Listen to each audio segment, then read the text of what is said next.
Last వీడియోలో చెప్పాను కదా కందగడ్డ చెట్టు ఉందనేసి, ఇది ఇలా వెండిపోయింది. సో ఇలా థ్రెడ్ సహాయంతో అయితే కట్టు పెట్టిన, అయినా కూడా యూజ్ లేకుండా కిందికి పడిపోయింది చెట్టు.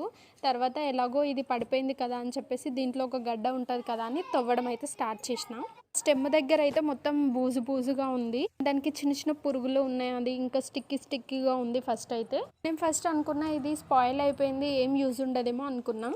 అయినా తవ్వి చూడాలి కదా ఫస్ట్ టైం పెట్టడం అని చెప్పేసి మొత్తం తవ్వి చూసిన. దానికైతే కొన్ని పురుగులు కూడా అనిపించాయి, మొత్తం ఖరాబ్ అయిపోయిందని అనుకున్నా నేనైతే.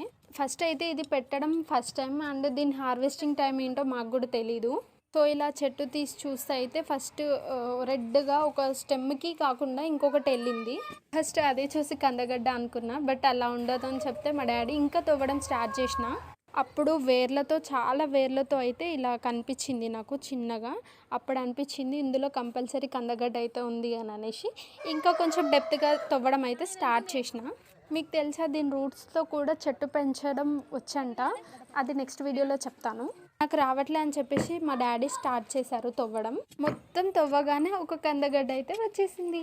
దాన్ని చూస్తే నాకు భలే అనిపించింది, మనం పెంచితే ఆ కిక్కే వేరు కదా. అసలు వేర్లతో పెరుగుతుందా, నిజమేనా? నెక్స్ట్ వీడియోలో చెప్తాను. ఇంకా మంచి వీడియోస్ కోసం అయితే మన ఛానల్ని సబ్స్క్రైబ్ చేసుకోండి.